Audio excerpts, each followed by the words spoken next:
तो नमस्कार दोस्तों, मेरा नाम है आकाश और स्वागत है आप सभी का एक बार फिर से अपने इस यूट्यूब चैनल बैंक जानकारी पे। दोस्तों, आज की वीडियो में हम बात करने वाले हैं जीरो बैलेंस अकाउंट के रिगार्डिंग। जीरो बैलेंस अकाउंट हमें क्यों खुलवाना चाहिए, क्यों नहीं खुलवाना चाहिए, खुलवाते हैं तो क्या फायदा है, खुलवाते हैं तो क्या नुकसान है, इन सब के बारे में आज आपको इस एक वीडियो के अंदर आपकी जितनी भी शंकाएं हैं वो सब दूर हो जाएंगी।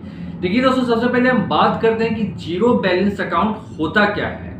देखिए दोस्तों, जीरो बैलेंस अकाउंट वो होता है जिसमें आपको एवरेज बैलेंस को मेंटेन करने की समस्या नहीं होती है। मतलब अगर आपका खाता में 0 रुपए भी है, 0 रुपए भी है, तो आपको कोई झंझट नहीं है। अक्सर आमतौर पर आप देखते होंगे कि जितने भी प्राइवेट बैंक हैं सब पे एक एवरेज मिनिमम बैलेंस रखने की प्रथा है। जैसे कि जितने भी प्राइवेट बैंक हैं उन पे 10,000 8,000 आपको रखने ही रखने हैं। सारे बैंक का अलग अलग अपना नियम है।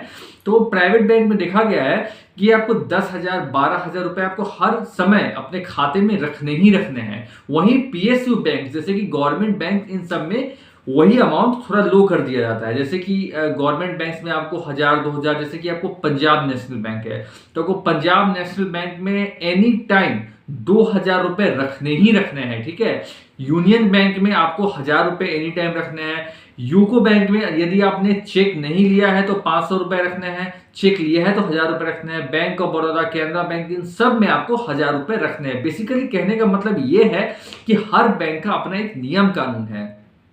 हर बैंक ये तय करती है कि आपको अपने खाते में इतनी राशि रखनी ही रखनी है। एनी टाइम किसी भी समय आपको इतना रुपए रखना ही रखना है। तो देखिए दोस्तों, तो जीरो बैलेंस अकाउंट क्या होता है। जीरो बैलेंस अकाउंट वो होता है कि जिसमें आपको एक भी रुपए रखने की समस्या ना हो। यदि आपका अकाउंट खाली भी है तो भी आपको चिंता करने की कोई आवश्यकता नहीं है, क्योंकि उस पर आपका किसी प्रकार का कोई भी पेनाल्टी नहीं कटती है। यदि और यही आपने किसी अदर बैंक में, मतलब प्राइवेट बैंक में या नॉर्मल सेविंग अकाउंट में पैसा अकाउंट खुलवा रखा है तो आपको उस पर मिनिमम बैलेंस मेंटेन ना करने पर पेनाल्टी लग जाती है। ठीक है दोस्तों, तो ये हुए से कुछ फायदे। और बेसिकली फायदा देखा जाए दोस्तों तो ये आप देख सकते हैं कि यदि आप किसी महीने पैसा नहीं जमा कर पाए तो आपको किसी प्रकार का पेनाल्टी नहीं लगता है। सपोज कोई स्टूडेंट है या कोई अगर नॉर्मल 2-3 महीने के लिए अगर आप उस अकाउंट में पैसे जमा नहीं कर पा रहे हैं तो भी आपको इससे किसी प्रकार की कोई नुकसान नहीं है। ठीक है।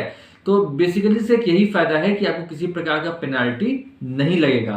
एवरेज बैलेंस मेंटेन कीजिए ना कीजिए, उसको खाली छोड़ दीजिए, जीरो रखिए, कुछ भी कीजिए, आपको उसमें किसी प्रकार का कोई भी पेनाल्टी बैलेंस के, मतलब मिनिमम बैलेंस के रिगार्डिंग कोई भी पेनाल्टी आपको नहीं लगेगी। ठीक है दोस्तों, ये हुए फायदे। लेकिन देखिए दोस्तों, हर सिक्के के दो पहलू होते हैं। अगर मैं फायदे की बात कर रहा हूं तो स्वाभाविक सी बात है मैं आपको नुकसान भी उसका बताऊंगा कि जीरो बैलेंस रखने के नुकसान क्या होते हैं।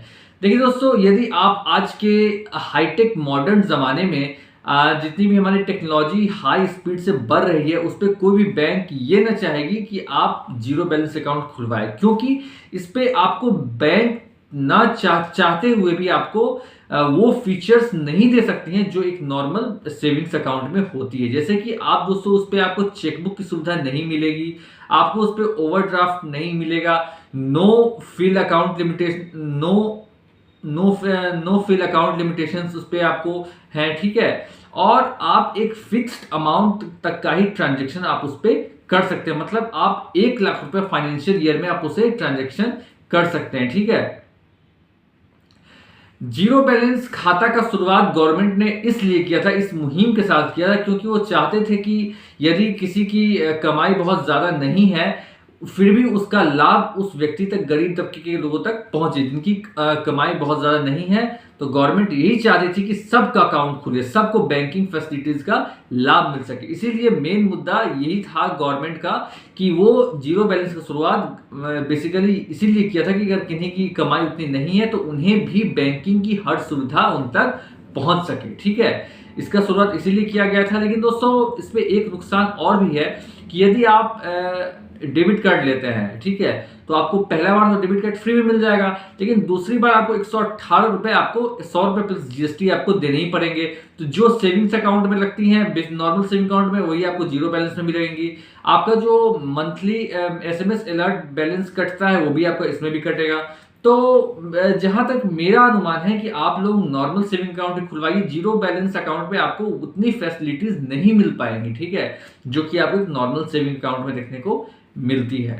तो इसलिए कोशिश यही कीजिए कि 1,000 रुपए, जो मिनिमम बैलेंस जिसमें 1,000 रुपए मेंटेन करना हो, आप वो खाता खुलवा लीजिए। काफी अच्छे अच्छे बैंक हमारे इंडिया में, तो कोशिश कीजिए उसमें खुलवाने का। और आपको 1,000 रुपए वाले में अगर आप ओपन करवाते हैं खाता, तो आपको सारी फैसिलिटीज, जितनी भी बैंकिंग फैसिलिटीज है, net banking, mobile banking, debit card वगैरह, सब कुछ, चेकबुक, सब फैसिलिटीज आपको मिल जाएंगी। ओवरड्राफ्टिंग की सुविधा आपको सब में देखने को मिल जाएंगी। तो कोशिश यही कीजिए कि जिसमें मिनिमम बैलेंस वाला हो, 1,000 रुपए तक का आप उस पर खाता खुलवा सकें, ठीक है।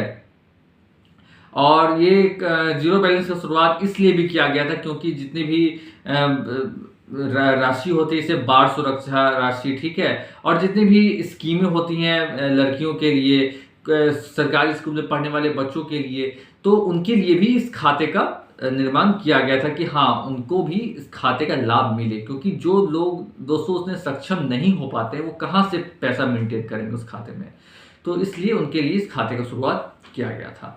तो उम्मीद करता हूँ वीडियो काफी आपको अच्छा लगा होगा। अगर वीडियो अच्छा लगा तो वीडियो को लाइक करें, चैनल पर नया है तो चैनल को सब्सक्राइब करके बेल बटन पर प्रेस कर दें, ताकि आने वाली ऐसी हर अपडेट्स आपको मिलती रहे सबसे पहले। थैंक यू दोस्तों, मिलते हैं नेक्स्ट वीडियो पे एक नए टॉपिक के साथ।